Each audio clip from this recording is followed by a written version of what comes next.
Good morning, everyone. Hi, Hayden, you all right? Yeah, good mate. How are you? Yeah, not too bad, thanks. Good trip back. Yeah, Not it was all right. It was pretty long. It was a pretty tough journey back. especially with the little one. Yeah. She was. We got back like about between 4 and 5 yesterday evening. Right, okay. She didn't set like it was a tough flight for her. A tough couple flights. So yeah, yesterday was pretty shattering day. Anyway, we're back to the charts. Now, just a quick heads up. I played around with the settings on the computer when I was traveling for when I was trying to do some of the streams when I was away. Now back. Let's see what the settings are going to be like. So I try my best, but some may be loud, some may be quiet. Let me know. Let me know if you guys can hear me or hear the music in the background. If it's too loud, let Can't me hear know. the music. You can't hear it? I can hear you clearly, but I can't hear the music. Yeah, I figured that was probably going to be the biggest issue. But that's right. It does annoy some. I can barely hear it myself. I know it's pretty sensitive on here. Anyway, let's have a little look. So yesterday we had CPI, kind of rusty. I've got to get back into it because the last week I was away, basically just didn't really look at the charts too much. It was just actually spending time with the family. So we went to the zoo and stuff and stayed, just pretty much chilled, which is good. But a lot happened in the chart. So yesterday, let's have a look. We had CPI. It's funny because I was away for a month, and the day I landed was Feb 13 in Australia, and then that was CPI then as well. So basically, like a full month has gone by. Inflation pretty much hasn't budged. So we've got CPI, the actual read, came a little bit higher than the analysts expected. It's been pretty sticky for the last 5-6 months. Hasn't really been dropping like this actual CPI year on year. It's been hovering around this 3.2 since July, or 3% even. Where's my pen? I lost my mouse as well when I was away. I don't know how I did that. Okay, so we've basically been flat since July last year, but the core's come down, which I think is what led to a lot of the rally in the stocks. Is that the CPI, even though the headline hasn't budged for the last 6 or 7 months or so, core CPI is coming down. So it's still you see these numbers here don't really reflect what the actual, if you put a chart onto a graph. But core CPI is still playing this trajectory.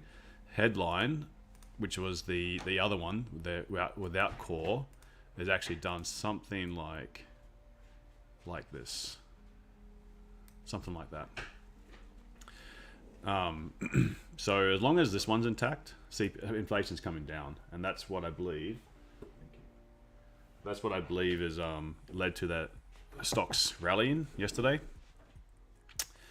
I'm assuming it's just going to continue, so I'm not going to try fight the trend at all. We'll just continue to look for longs, but I can't long for where it is at the moment. So being up here, all-time highs, I don't want to long that. So let's see. So I don't really want to short it, but I don't want to take longs from here. So I'm kind of left with nothing to do on German 40. NAS is looking just super strong as well. So if we can, let's go to daily chart. So look at this trend, just super intact since October lows, pushing up, looking like it's going to go fill this area. I'd be careful with rejections inside of this whole zone, this wick. So it could be a bit of a bumpy ride in there. So I'll probably trade this in New York, not actually in London Open. I think the best chance is going to be either looking for shorts on gold or shorts on, any of these yen crosses, looking to go long the yen, especially against US yen. So that would be shorting. So apart from them, I'll keep my eye on that one. I'll keep my eye on German longs if we can get a bit of a pullback. or plan some gold sells. I think that's the best bet. Oh yeah, some comments. So yeah, those boxes are the sessions. These are. Oh, I've got to adjust this as well because daylight savings. So because daylight savings started on Monday.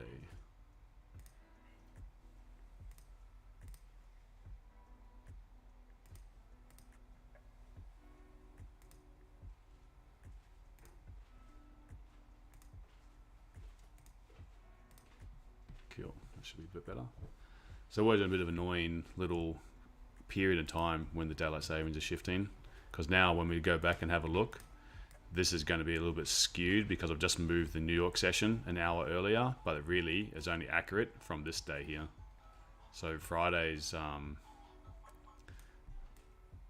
Friday's not going to be very reliable. This because the sessions, the highs and lows, aren't entirely accurate because of the daylight saving shift. Anyway, tell me guys, how you been for the last week? It's only a small class here. Where is everyone? Just out of interest, if you go onto the settings in gym session, Yes. and you at the top where it's got time zone, Yeah. if you do +1 or -1 or whatever you want to do, it'll just shift it. But will that do it for all of them though? Yeah.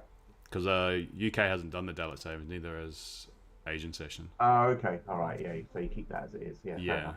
Yeah. Yeah. Of course, it's that overlap in it for a couple of weeks. Yeah, it's quite annoying. Yeah. So we've got Yeah. daylight savings, Australia. Oops, spelled that wrong. Anyway, that's going to be second Sunday of April, or first Sunday, Yeah. whatever it is. So that one, good for the Aussies here, because that means that UK and US session is going to become an hour earlier. Maybe good for some, bad for others, depending on if you're traveling back from work. And now UK is our last week, our last Sunday.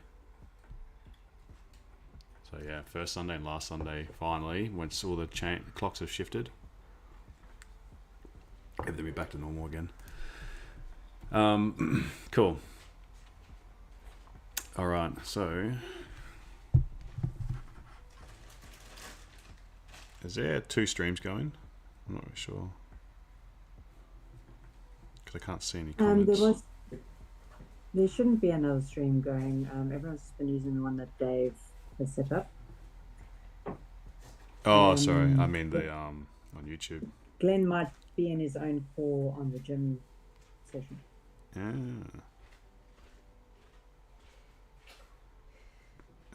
Cool. Hi, by the way. Hey, Don. How are you? Thanks for hosting, son. Yeah. I didn't do much. It was Glenn, Tom, Dave, Sarah, a couple of others. Yeah, legends. They really helped out.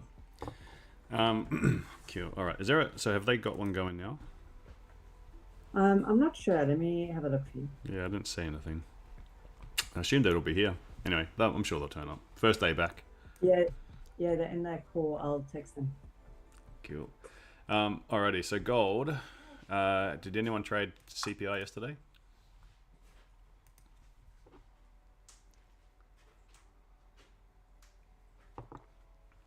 Yeah, I did. How'd you go? I did good. Did well on that. Just I went down.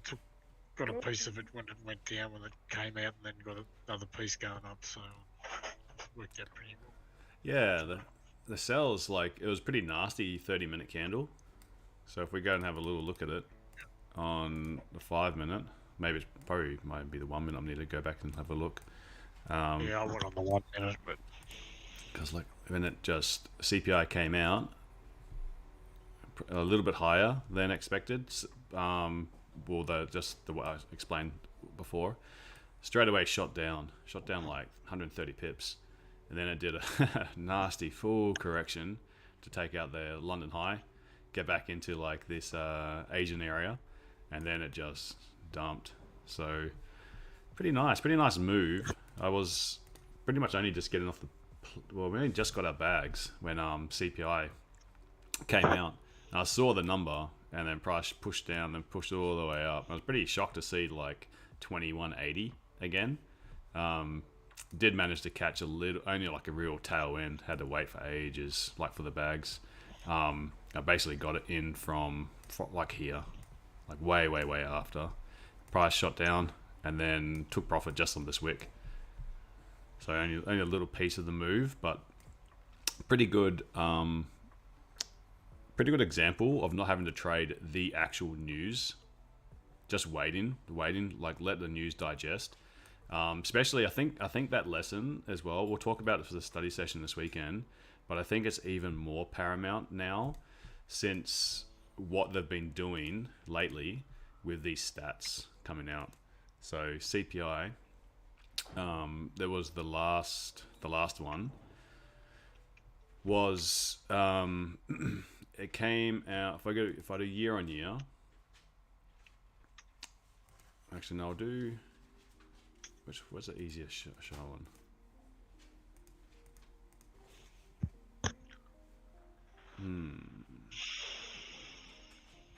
It's not really showing at the moment on here, but I'm sure maybe there's a glitch in Forex Factory.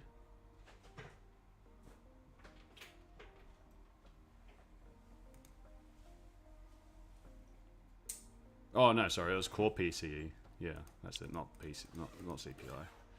So core PCE, when that came out, was back over. I'm not hurrying to take a trade right now because it's 15 minutes for London Open. So I think this is a pretty good idea to talk about this. So core PC, here it is. When core PC came out, 0.4%. It was immediate reaction to this number. And people thought like, oh look, it came in as expected, so that should be almost bearish for gold. But gold did the opposite. Gold just absolutely just skyrocketed. And what people didn't see at the time was that these two numbers, so November 30, and then also the January 26.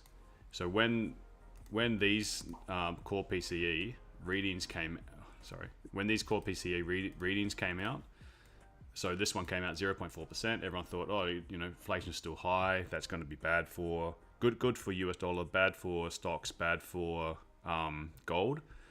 And it was excellent for gold, excellent for stocks. And it was because that these two reads came out and they were actually revised lower at the same time. So you saw it went from like initially November was reported at 0.2% and January the same. Then it got revised down. Revised from 0.2 down to 0.1, and then same as this one. So even though this number, this 0.4 came out flat, it was actually minus 0.2% in revisions at the same time. So that was, inflation's coming down, which was good for gold, well, bad for the US dollar, good for stocks.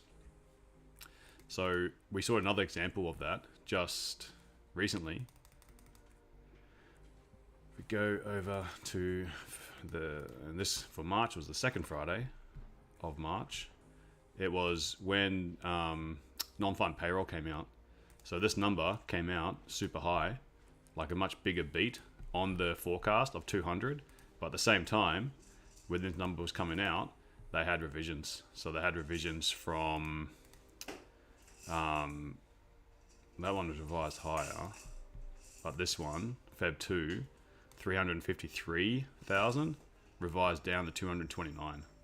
So like 130,000 jobs cut. So now it's like, is this number actually even real? This 275? Or is it going to be revised down lower or higher? So it's pretty hard to trade when the number first comes out and you see, look, green number, and you think, oh, that I know what that means. That usually means good for US dollar. But at the same time, if you're not paying attention to these revisions, these could be like little sneaky newses that change the whole scope of this. So, if it was just looking at this read, 275, which was a beat of plus 77k, and then also in the last month, which was revised down, minus 124,000, you're left with a net deficit. So it was actually like a bad NFP. I know there was other revisions here as well, and I know you can look under the hood and look at what the quality of the jobs. But it's just an example of like when the number first comes out, don't need to necessarily trade the first 5 minutes or even the first 10 minutes of the news. Wait, have a look, see really what's going on, know that there's going to be dramatic pullbacks, and then just grab like a little piece of the move at the end, because you can easily pick up 50, 100 pips easily from on gold or some of these indexes, just being like really late to the party.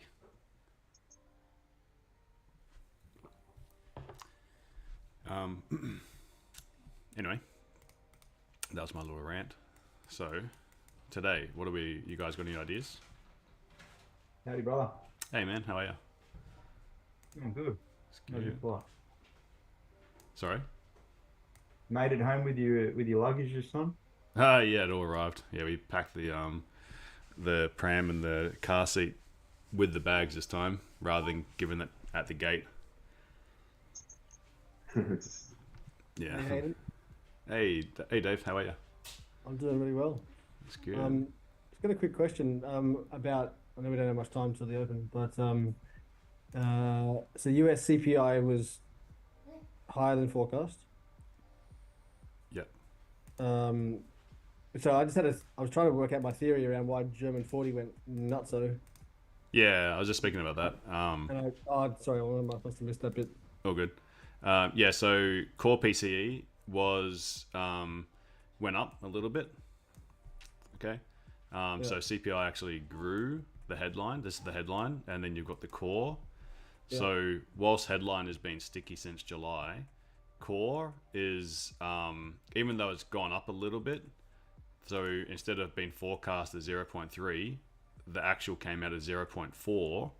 But then if you look at the anniversary month, which was back in March, back here. Yeah. So 0.4 replaced 0.5. Yeah. So if you graph this, if you graph two lines where you've got core PCE, let me see if I can actually find it. Core PCE.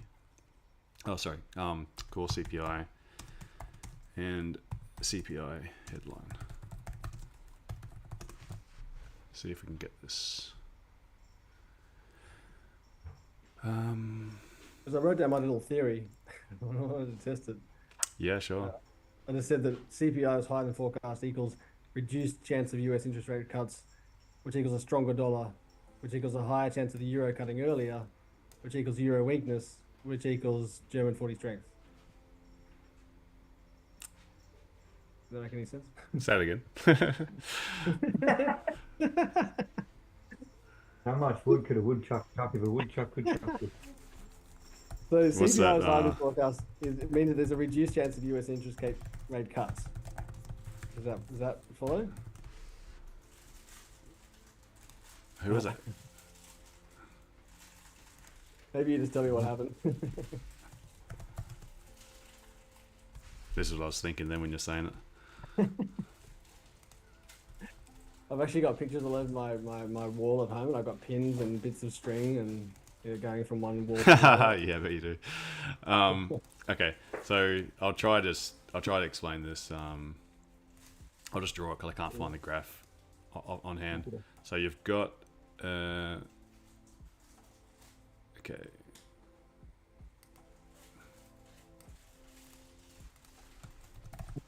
The time down here. Probably could have chose better.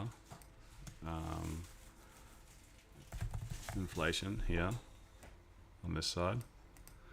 Then you've got headline, which over COVID. So let's put COVID over here. COVID stim.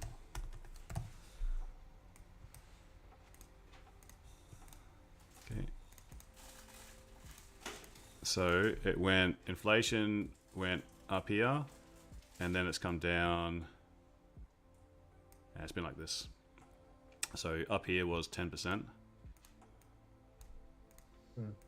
10% inflation. Here is around 3%. Okay, so that is just headline, which is not core. Just headline. And it's been sticky since July. So you can see over here that it's been stuck.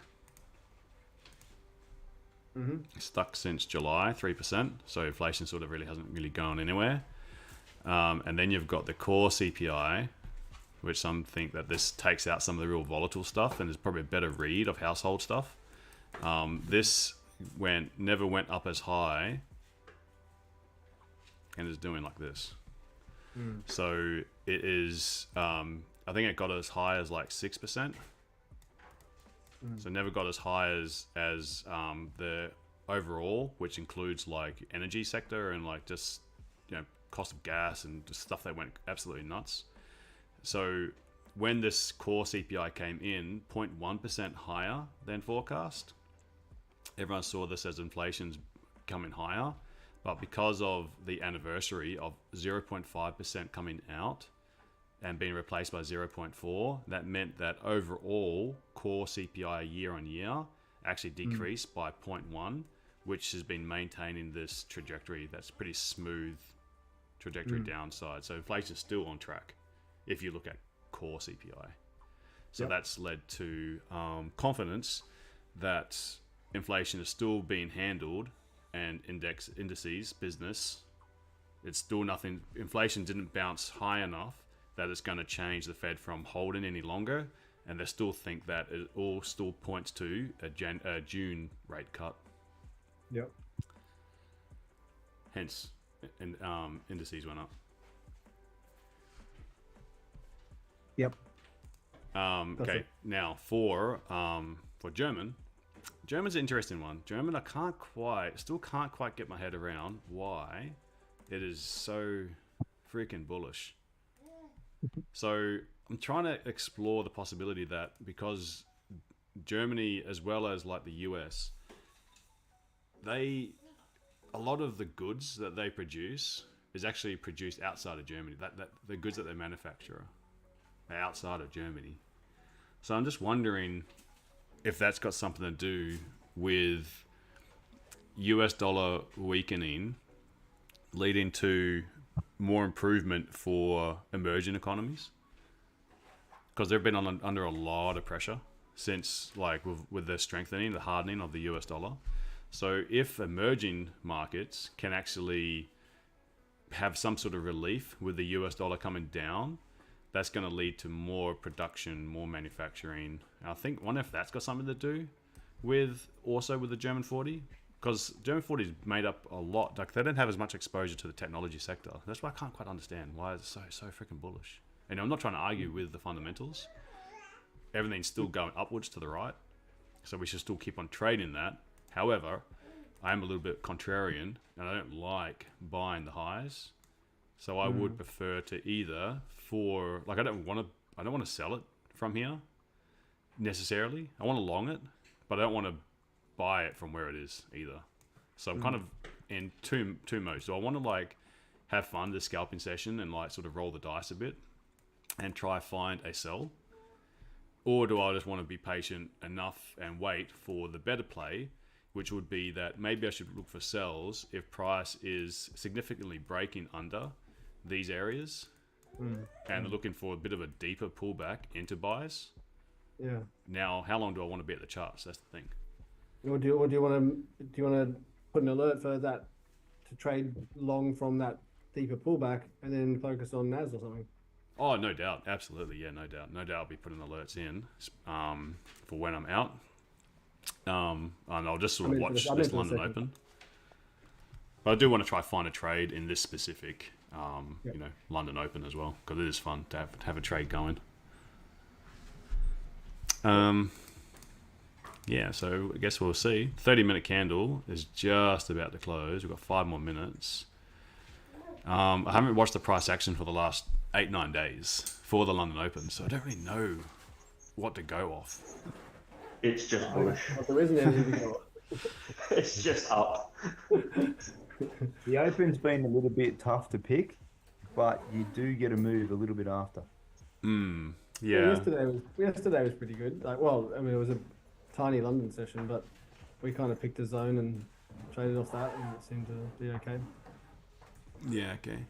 Yeah, the sessions are playing quite a significant part in it. So you'll see the lows and the mids getting tested a fair bit. Yeah, like yesterday off the Asian low. Yeah, the one thing I'm mindful of though is because the daylight saving shifted in the New York session. Yeah. The New York session is slightly off because it's broadly changed the New York session 1 hour earlier, which means that means like it's all till last Sunday of this month, London session will go back, and Europe, and then the first Sunday of April, Asian session will put their clocks forward. I mean the gap between us and New York. Just to London, yeah, just for end of this month. Damn. You're hoping forever because you're a kid. It was working so well. Yeah. For Sasha, yeah.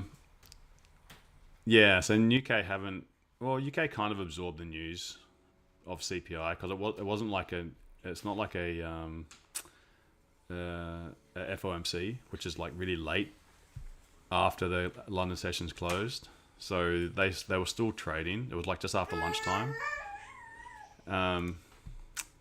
We'll see. I'm sure a trade will pop out. Gold kind of just stuck in this little tight range, which is kind of sucky. Yeah. Really, really dead. I got stopped out in sell today on this candle here, and then it comes. Oh, I'm sorry, I don't have my annotation on. This candle right here, I stopped myself out on essentially at the high, and then it come down into target. I couldn't believe it. Far out. Yeah, kind of like to see gold longs. Let's see if we can get gold longs. Because it's so bullish. I mean, there's a part of me that want to see a lot of this corrected. Like, I hate seeing this just so bullish, especially when it was like a week that I wasn't trading, so I missed a lot of it. But in the same thing as well, if we can create a bit of a floor, I would like to see it come back up, retesting, like sweeping these as well, and then like maybe being a trap inside of here, but actually just trading this part up. So I'd like to see some sort of support formed to go long on. Oh, here we go, Johnny. You were getting worried about me. Yeah, I'm back now, mate. Got back yesterday evening. Lee left hand, Johan, welcome, mate. Looks like it's formed up with top. Hey, Hannah. Yeah, it was good. It was so full on in Australia, which is nice. Loved being there. Kind of depressing coming back. But also a relief because we packed so much into the time that we were there that and Maddie was just not dealing well with the drives. So it kind of really hamstrung us a bit, and it was kind of stressful because a lot of time when we go drive anywhere, it was just, we realized we were going to listen to her scream for like an hour. So really trying to get her to sleep or like just get comfortable with the car rides was just freaking awful.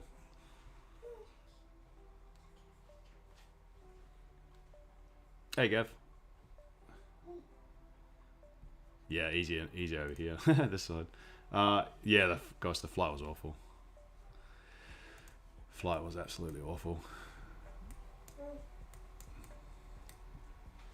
Did you have one of those bassinet seats? We did, but she doesn't accept it.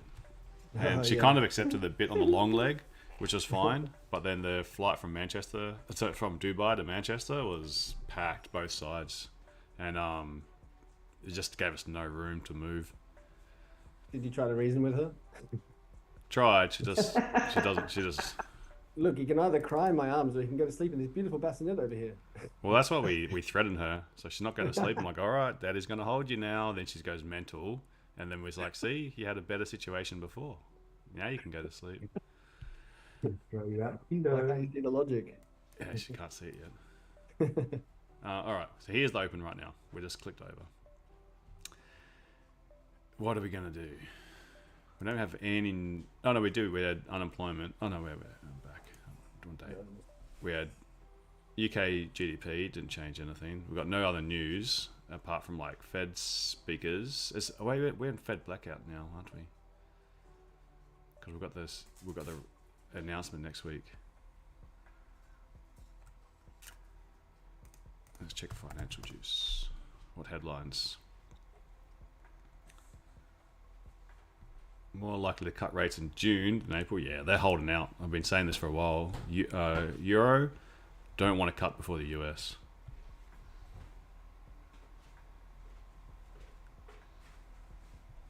They don't want to wait. They don't want to cut before the US, but they can't afford to cut too late because of the lag effect. So they're going to try... They've got deflationary forces already in the market pulling inflation down in the euro, and lowering interest rates is to combat deflation or the disinflation. So yeah, they don't, because it's such a lag, they don't want to leave it too low, too late. All right. But as soon as they do it before the US, and that leads to euro weakness. Yeah, I don't think they want that. Okay. Off in a hard place. Okay, now's the time of liquidity grab by the look of it. Oh yeah.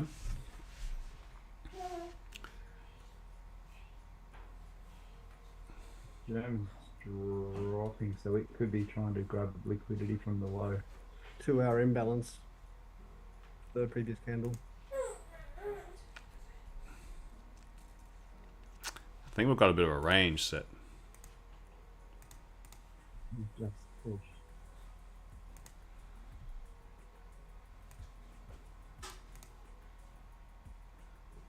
So I might even just entertain shorts for like 20 pips.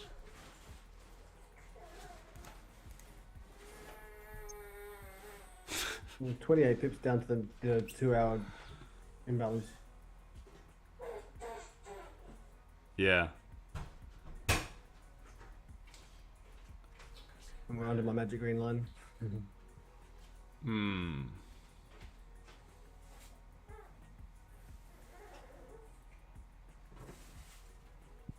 Frankfurt opened with no bottom wick on my feed. Yeah, we're kind of taking that. Yeah. So cautious. Confucius say, be careful.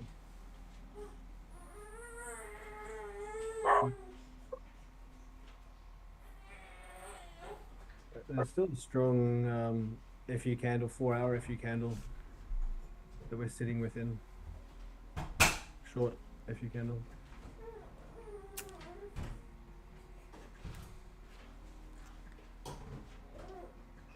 So it flips bearish, it's a 4-hour HCS to the downside.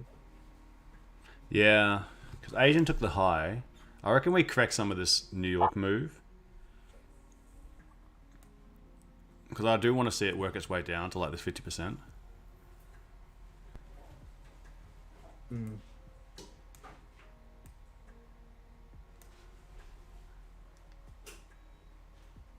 Oh, where's my screen gone? Can you guys see my screen? It's gold. Oh, there we go. It's black. It was black for me for a second. Okay. First 5-minute candles coming in bearish. I think I just take it down for a little bit. Oh, bloody dog. Oh.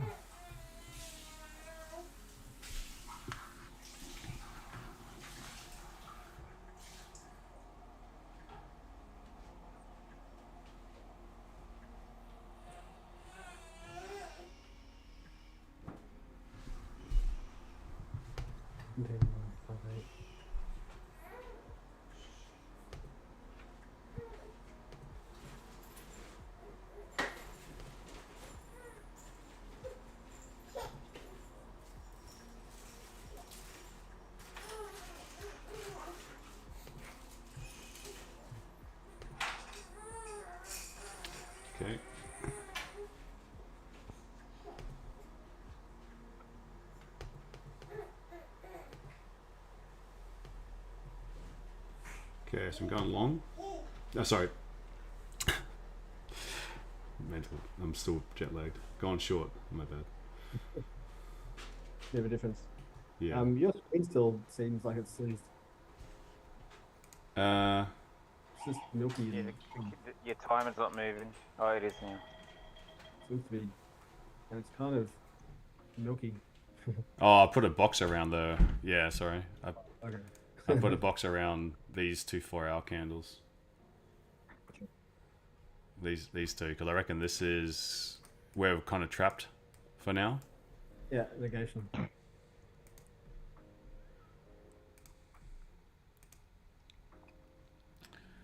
So I'm looking for it to at least push down to the 60s, somewhere in the 60s into this wick.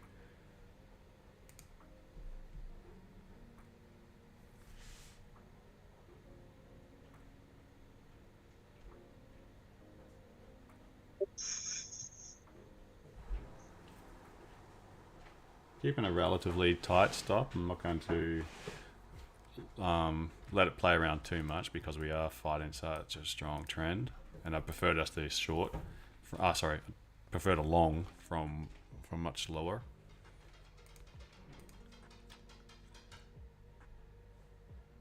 But kind of, let me get rid of this because it's kind of just skewing the color scheme, isn't it?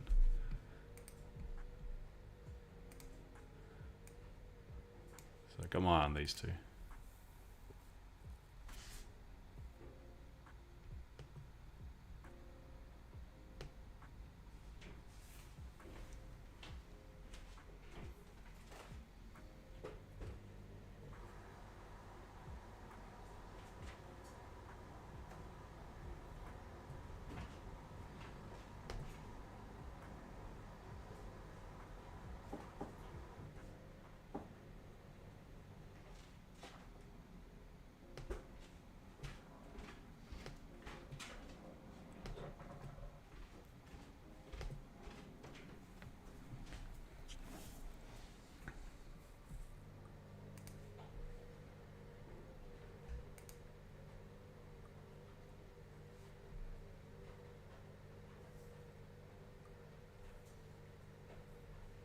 Gold stuck 21.59 still.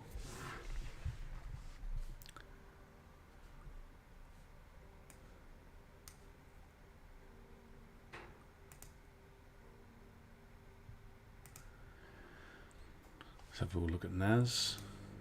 Yeah, that is feeling that clean candle.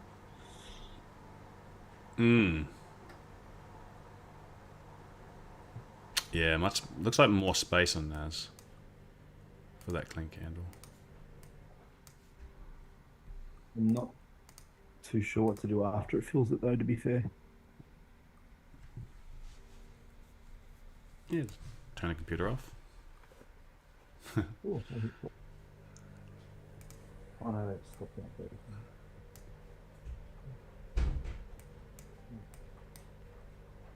On German, I was in a few positions there, only two. I closed them off here. Sorry. I closed them off on top of this.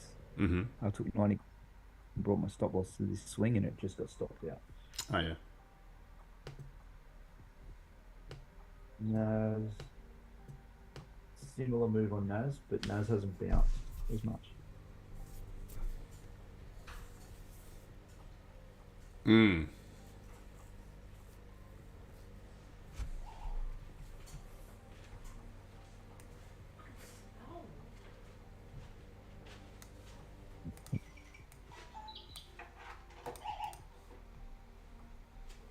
Oh, a little gap up.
gonna head off and do some some work on my rules and some backtesting.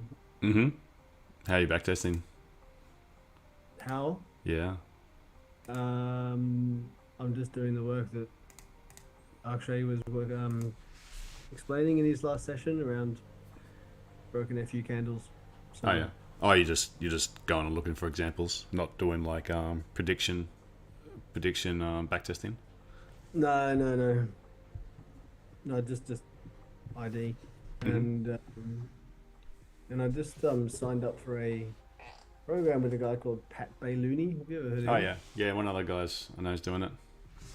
Oh, really? Okay, because I heard him on a podcast, the Audio Nut podcast, and it kind of resonated. And it's already actually helping me because he's adamant about the fact that you've got to have a really strict and measurable set of rules. And I've struggled so far to do that. I keep on writing all these sets of rules and can't seem to follow them. Right. So I did, and I went through a particular example of the NAS and just pulled out examples of the whole breakdown that I would like to go through to set myself up for a trade. And yesterday in German 40, I was also just really patient, and instead of being impulsive, just waiting to see my setup, and it was actually really good. So I'm going to just keep writing. I'll be happy to share the rules with the group. Yeah, maybe we can chat about it on the everyone talks weekend. about your rules, but I've never seen anyone's examples. It's like, who's got these rules? What are these rules? What do they look like? How do they get used? And so I'm putting some work into that today as well. Mm-hmm. Yeah. Yeah, he's a good proponent of understanding the behaviors that lead to when you are trading, like, essentially gambling. It's like, what puts you in tilt? What makes you, what are the behaviors that lead into that? Like, is it taking like a little trade and then doing this, and then slowly before you know it, you're just trading recklessly? So he's like, try to understand those, because you might understand the feelings it is when you are trading recklessly, but what got you to that? So identifying those might point out those like earlier red flags. Yeah, but the most useful point so far from him, for me at least, is that we should not really be measuring your success based on your wins or your losses. You should be measuring your success based on how well you follow your plan. Yeah. There was another guy on one of the podcasts that said that his strike rate was 45 to 50%, and he was, obviously quite successful.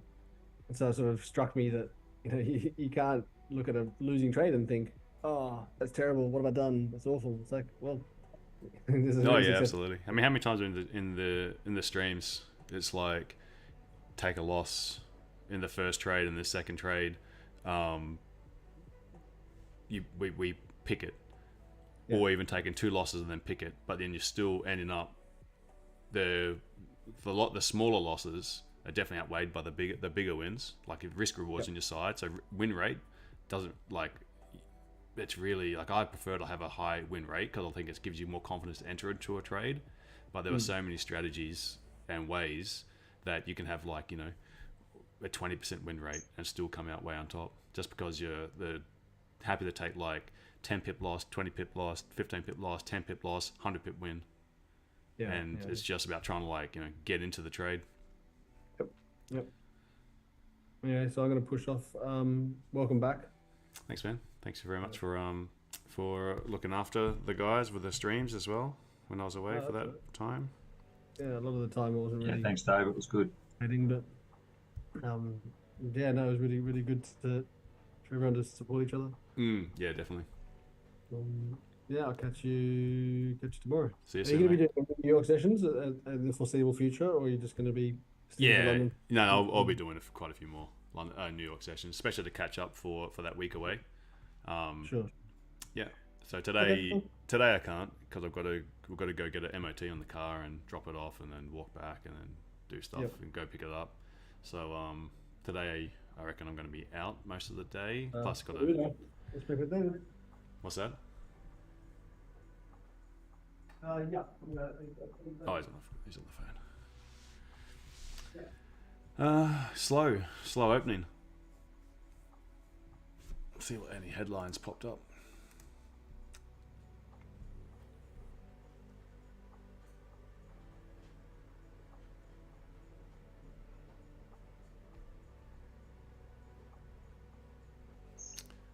How's yen? The old yen going? Pound had a nice pullback and recovered. Pound yen. Still ranging. Oh, look at this. Yeah. Yeah. It's all a bit skewed on these lower time frames because we've had such like relatively low volatility post CPI. So it's kind of difficult to get the scaling right because of such a huge move. And then we go down a time frame to try and get like some of the data, and it just skews it like this.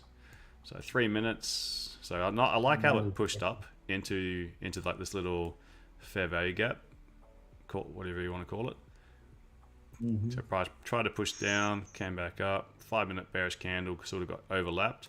3 minute rejection wick, and then we'll get another one. If this one can close like this, then I think we can retest this and lower.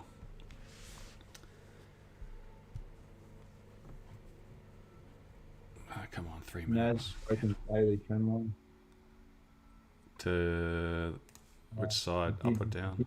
Yeah, to the downside, but then It's rejecting from that no wick candle. it's still the candle. Yeah. Yeah, from this candle, stopped at. That was my TP. If I didn't get my runner didn't get stopped out. Scale into it, but went on a little pullback. So it looks like German's following a very similar sort of pattern, just much smaller. Oh, 3 minute closed. Higher than the previous low. Come on. Yeah, I joined in on this candle here. Yeah, cool. Come on, German, drop.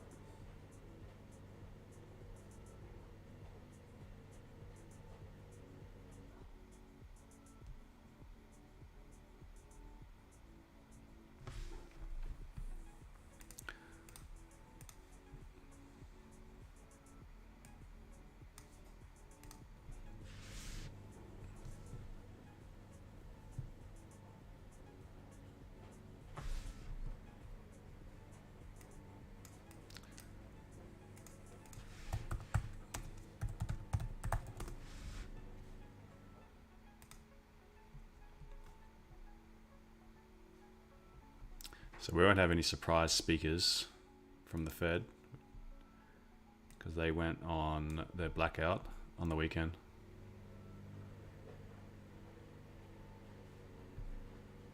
So shouldn't get any surprise from the US side.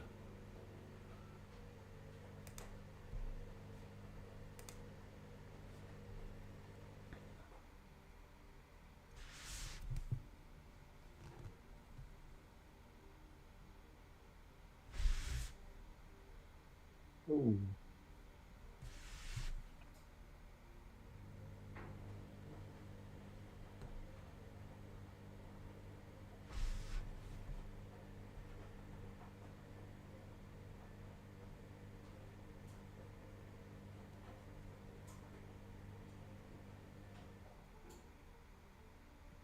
So I don't mind if it bangs off here a few times while it's sort of like gathering orders.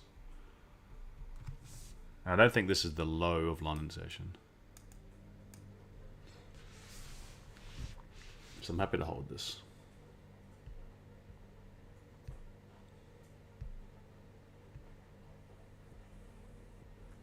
Yeah, I didn't spot that.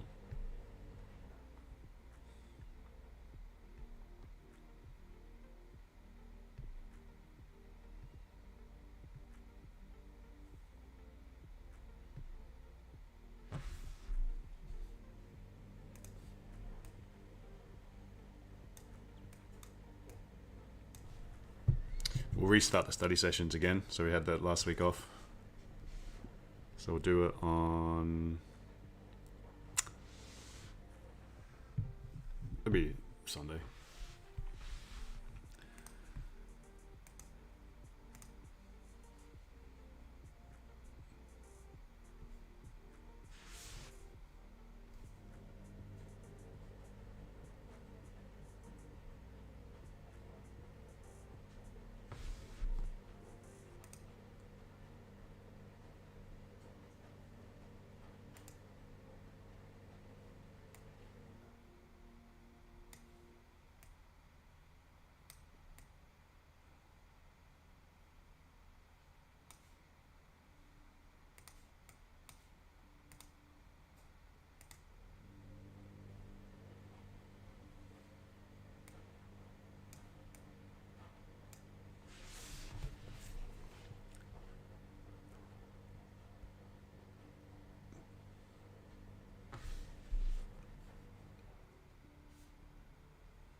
You doing trading up still?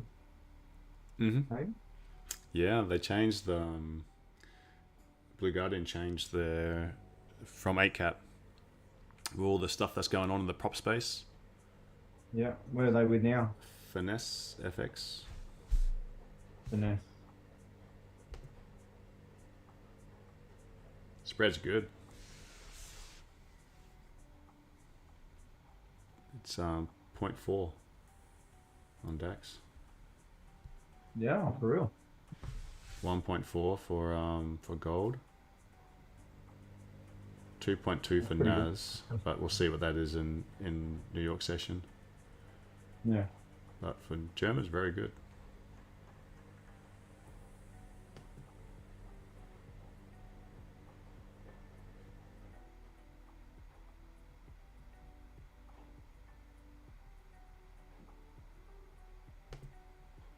Mm.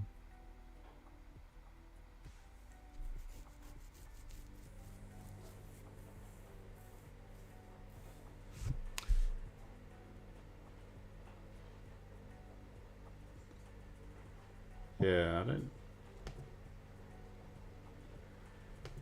Can never be sure with how what happens on behind the scenes with these prop firms, like how they get such low spreads. That's very good.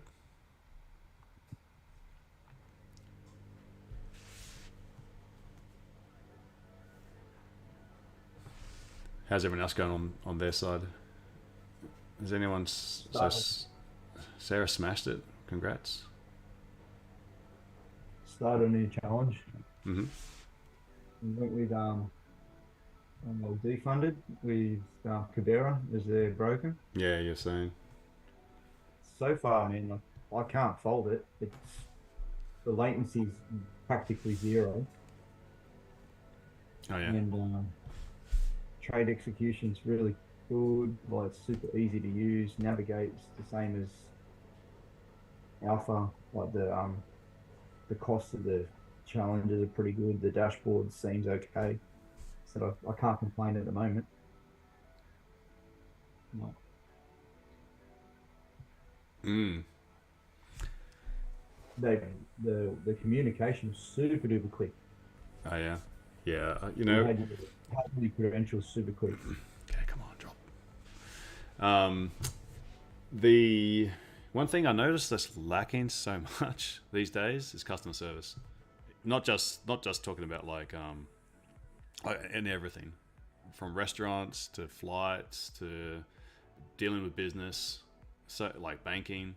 Customer service is very, very poor in a lot of places. So I'd almost prioritize paying. Well, I would happily pay more for better customer service for sure.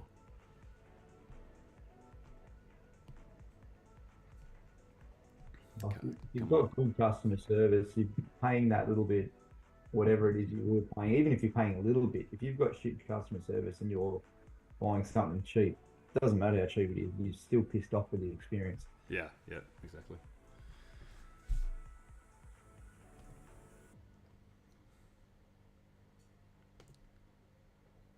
Looking good so far. Come on. Oh, hit me too quick. I'm gonna get a chance to manage it. A bit more.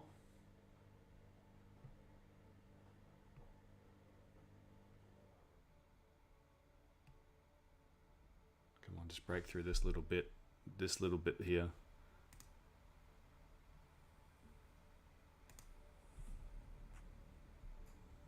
This little bit.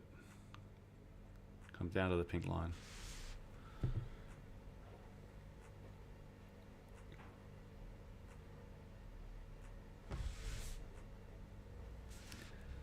Now I'm going to secure at that point, and I'm actually going to hold a runner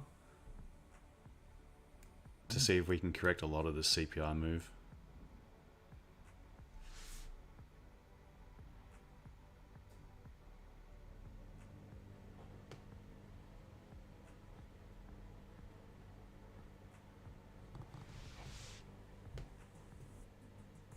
We can break below this Asian low. I might scale into this. That's an Love a interesting. pullback. Scale in again.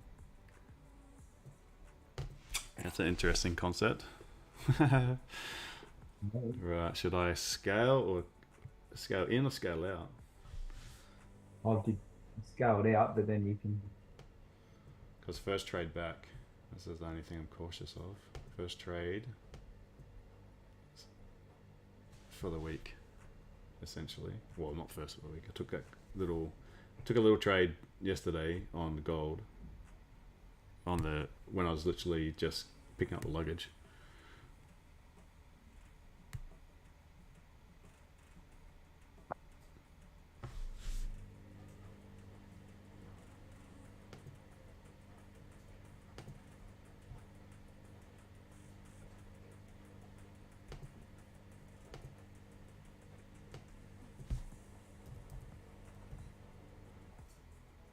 Okay, I'm gonna scale out.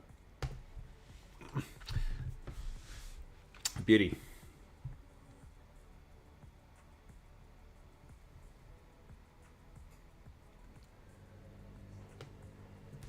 Looks like just in time as well. I did that.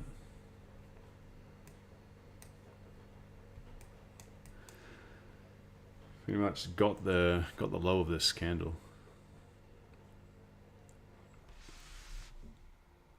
But I'm interested in scaling on this one as well, to scale back in. Have a look at Bitcoin, Hayden. It's having a pump and a half. Oh yeah? 73. Oof. Oh, again. Jesus. Shiver me whiskies. Yeah, that's nuts. I don't know where this is going to go. I was listening to Lynn Aldrin.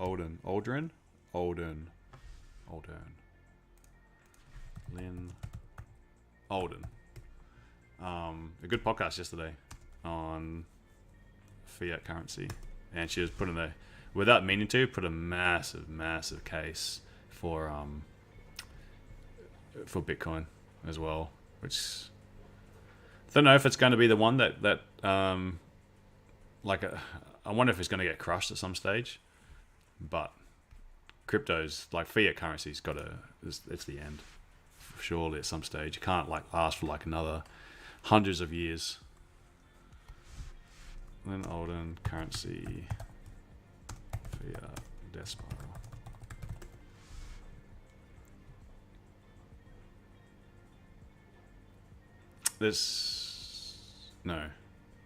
Anyway, it was one of them. She was talking about Bitcoin quite a lot.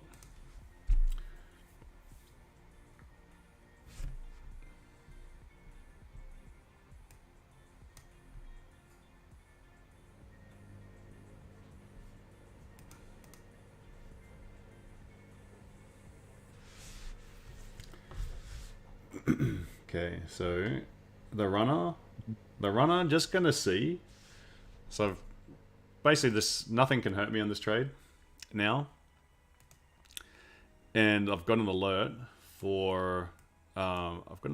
down that. See this on the 30-minute, this gap here.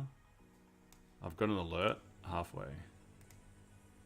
That's where I put the target for the runner of this trade. So close 80% of it. Not moving the stop to break even, keeping the stop above, and then because I close 80%, still going to be profit no matter what. I'm just going to see if this can actually correct a lot of this CPI move down to at least the 50% of the New York session, and then from here, once this alert goes off, I'll be looking for some sign of a bottom coming in, and then would like to take it up if I get the right price action.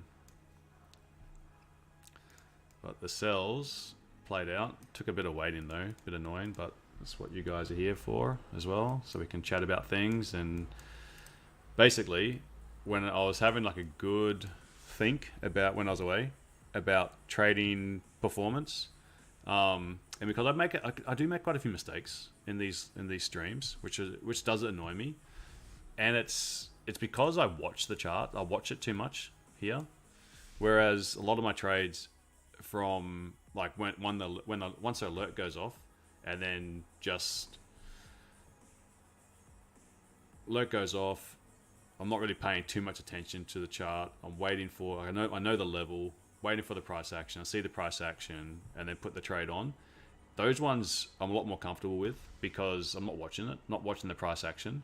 Whereas I think like in these live streams, just waiting and watching the price action, if something's moving, not moving for like 20, 25 minutes, 30 minutes, I'm like, I'm kind of over just staring at this and like unsure if it's going to go up or down for now. The little market open volatility. So I end up, that's where I make a bit of a mistake, or I get into early and then I have to like, I take a loss and then the second trade actually goes all right. Or like here, like I was pretty comfortable just holding this one. Didn't like, I wasn't really paying too much attention to this candle. Price open, little London low, took out this little low here, pushed back up into this little area. To me, I was like, yeah, it makes sense. This is like a bit of a resistance. Finally got a bit of a rejection candle, and then just 5, 10, 15, 20 minutes before we finally started seeing that sell down. Because I was pretty confident, you know, this wasn't the low of London session. This may be, because we took the euro low. That's why I secured at the pink line. Now, if we can get a bit more momentum of bearishness, then we are trading from the all-time highs, and this whole upward trend is very, very much intact, even with a pullback down to this black line to keep on going up. You know, that would be absolutely fine to see. So, yeah, and that second structure as well down this area. So even like taking longs from here is where I want to be looking for longs. I don't want to long from this area, but it wasn't really giving me a clean sell opportunity either until I saw London open do this candle, which it kind of did get negated almost immediately. So this is the first 5 minutes of London open. Then this guy sort of engulfed it, but only back up to resistance. So I was pretty happy just to say, still think it's going to come down lower. And you know, even though my entry wasn't great, as in like getting in about here, this whole this is like there's very little drawdown in the whole scheme of things. Very little. And now if it comes out and bounces me out, then, you know, so be it. So be it. I've already locked in profits.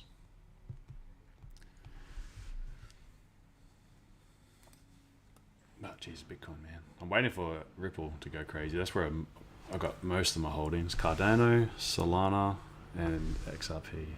I wish I got into Bitcoin.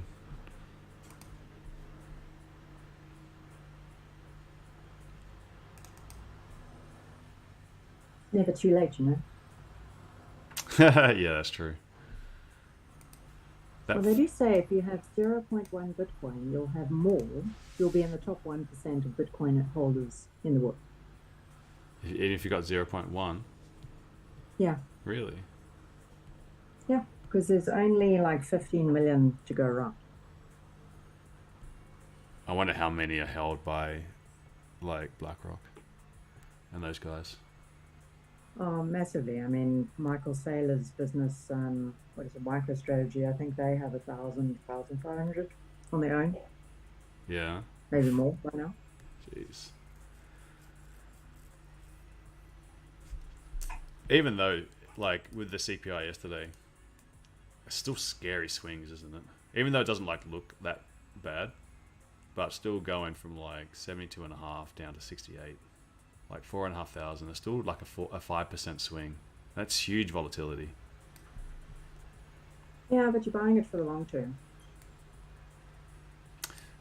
Yeah, I wonder. So I do wonder though if it gets crushed and it's like some other technology that comes out and say they really want to push to a centralized coin. All I'd have to do, well, I guess it's because it's peer to peer. That's the thing, is that you can make payments peer to peer and get around the centralized exchanges. So that's what it's got going for it. So if it's worldwide adopted, I wonder what they just. I don't know. Yeah, but you've got to think of it as gold versus currency, right? So Bitcoin would be gold and currency would be like Ripple or some other CBDC. You know, depending on what blockchain they run on. And I was actually just Googling, MicroStrategy has 205,000 Bitcoin. Who? MicroStrategy. MicroStrategy. Yeah, they were the first ones as a corporate entity to buy on their balance sheet. Right. Wonder what they got in So there. that's Michael Saylor. How do you spell Sailor? He's worth having a listen to, Hayden. Oh, Y, L-O-R. Yeah. That's it. That's that What's guy. he look like? Maybe I have seen him before. That guy. Bitcoin will eat gold as price hits new record holds.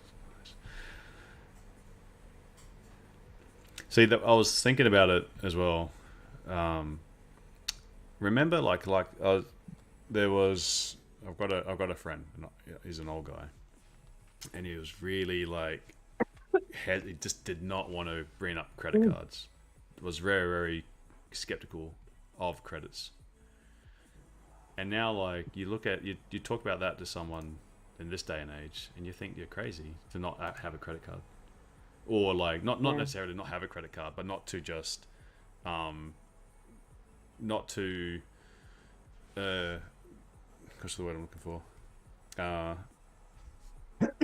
Not just not gosh, I'm still jet lagged. To in this day and age, not to just understand it's so normal now for credit cards. So whether you want to buy things on credit or just cash, I think credit cards are great. As long as you have the money to buy for things, it just saves having to carry cash around. It's easy, but and to make actual transactions everywhere, it's much easier to have credit cards, because if you try pay cash and everything, it's so difficult. If you want to buy flights or whatever, how hard is that? You got to always be around when the business is open. But there are still people that before credit cards came in really popular, they were still just would only wanted to operate in cash, or have these cashless societies. These people that don't even have bank accounts as well, that just hold their cash, like emerging markets. Whereas, is that going to be the same thing? Is there going to be people not willing to adopt Bitcoin and these cryptocurrencies, and they're going to be left in the dust, and it's going to become so normal in the next generation that people look at me and be like, why didn't you get in at the start? Why it took so long to adopt a credit card or adopt a Bitcoin? Yeah, but I think it's too late to put the Bitcoin back in the proverbial bottle. I mean, fundamentally, now that institutions are coming in and we've got ETFs and stuff, I mean, the next 5-6 years, as Michael Saylor puts it, is effectively going to be this generation's gold rush. As for, Ripple, Quant, Cardano, Ethereum, all those other ones, that all comes down to the use case. But because Bitcoin's been around the longest, and because people see it as reliable and the gold standard, if you will, it's got the credibility already. It's whoever comes next, in terms of the everyday use. That's a different thing in my mind. So what happens if you hold Bitcoin and all of a sudden XRP is the one that just takes off and is going to be the one that is going to last the longest? But it won't though, right? And not specifically XRP or Bitcoin specific, but you are going to have, it's always going to be multiple. It's not just going to be one. Because if you understand blockchain technology, you'll understand that everything is developed with a specific use case in mind. So Ripple was developed to actually send transactions, in between countries to replace effectively the money system, SWIFT, right? In a fraction of the time for a fraction of the cost. Yeah. That's the fundamental use case for XRP.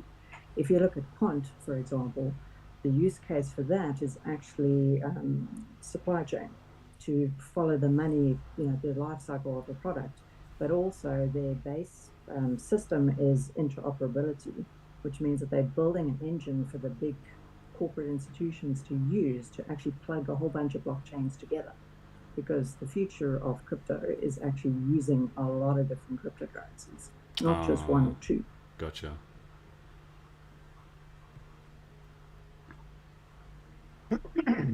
So what about F? That's the other one that's second biggest market cap, isn't it? Ethereum, I think. Yeah. Yeah.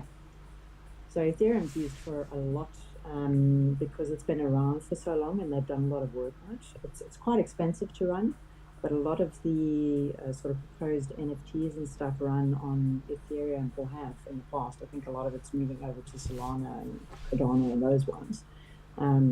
But yeah, at the moment it's got the most longevity and the most active development. Right. But yeah, I mean, if you look at pricing, right? I mean, Ethereum a few months ago was like $2,000. Yeah. It's now $4,000. Yeah. You know, so the good ones will appreciate fast. So if you think about Bitcoin as gold, Ethereum is classified as silver. Yeah. Okay.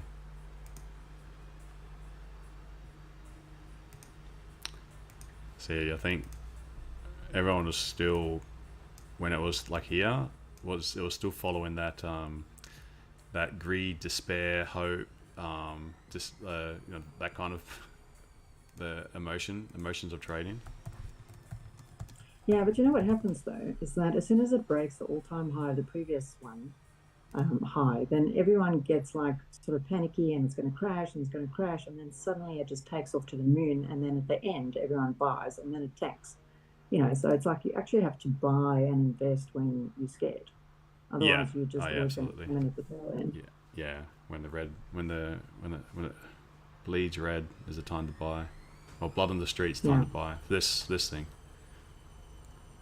So when it was following like this pathway,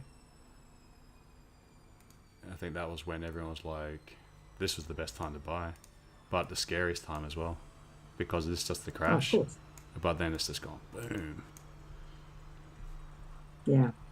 So what I do is I buy at whatever point in time, not sort of mathematical, and then when everybody starts talking about Bitcoin, then I sell basically my original investment out. Yeah. So I've got some, you know, left there, cash out my original position, so there's zero risk. And then when everyone's freaking out and it's hits, you know, ridiculous bottoms and everyone's threatening it's going to go lower and lower, that's when I buy in with the money I cashed out. Hmm. And that's worked for me. That works for stocks as well. So you don't need a lot. Well, for everything, really. Yeah. Who do you buy through? I actually bought through a lot of different places, but my main one at the moment is CoinSpot. CoinSpot. Is it CoinSpot? Right. Yeah. CoinSpot. Because I had everything in. Australian. I've got everything in Revolut. But then there was only, I think it was Sarah saying it. Was it someone else as well that said it was actually it's like 2% to sell, or like to close your position, which is a bit annoying. So. Yeah, but I suppose it's also about whether or not you're opening a position or you're actually buying the actual asset. Yeah, that's the thing. I was just speculating on the price.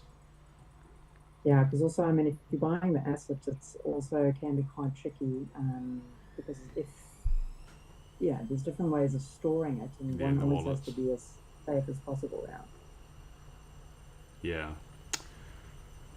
And that puts a lot of people off. But there are a couple of banks that have started opening up to crypto custody on behalf of their clients, so that might be the future.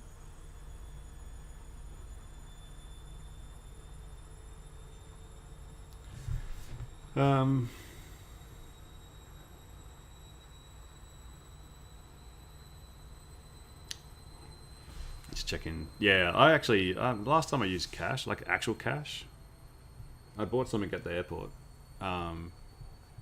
just now because I had like $20 in my wallet. That wasn't going to, like, it just sits there forever otherwise.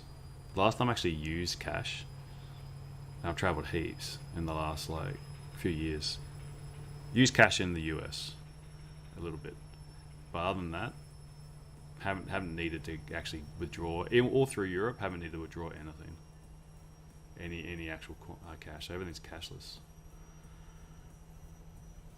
I just responded to it was Hannah saying like Especially, I think COVID accelerated that. So many places in Australia when I was there just would not accept cash whatsoever. You couldn't pay with cash. Yeah. Gone are the days of tax evasion. Yeah.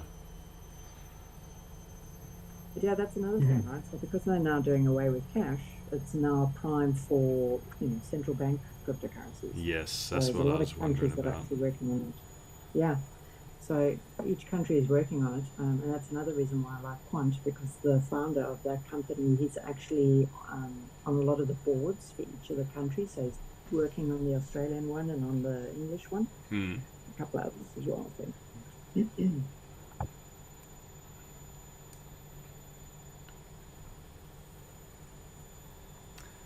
Anyone still holding this?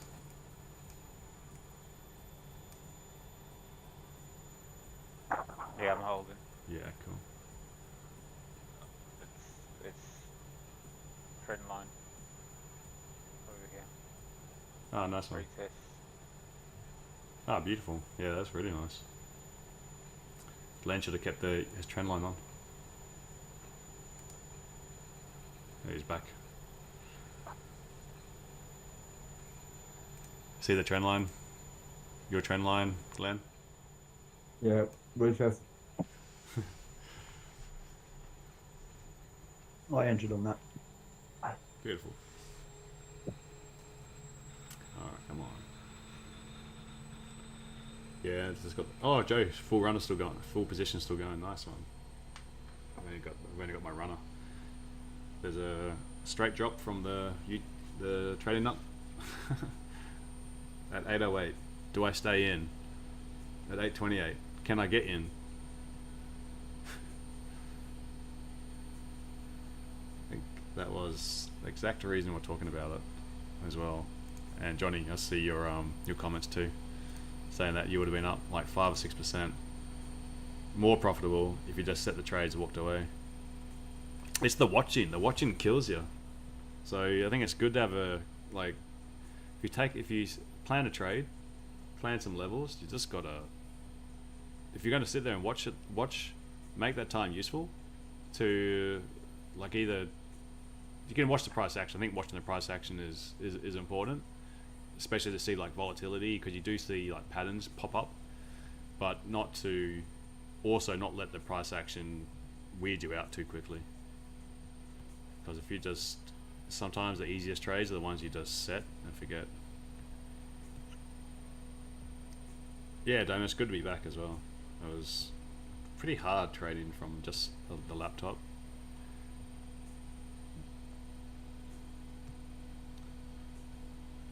To run these streams. That's why we didn't stream. So we still did the streams of the zooms, because there was one it was easy on the one screen with the zoom. I did buy a monitor to leave there when I go there again, but trying to actually do YouTube streams, you do need a whole screen set up just for it to run the Streamlabs and make sure you can see the comments and settings. Otherwise, it's very, very, very difficult. Anyway, so Zoom people, stay on. I'm just going to close down the streams. So YouTube guys, thanks so much for being here. Hope you guys hold in these sells. I think we're in for a good one. The longs are still going to come in for sure. Absolutely for sure. There'll still be some longs. But for now, I think it was pretty clear that from the London Open, that sells was the best scalp play, wasn't it? Anyway, I'll see the YouTube. I'll see you guys tomorrow. Zoom people, stay on. We're not finished.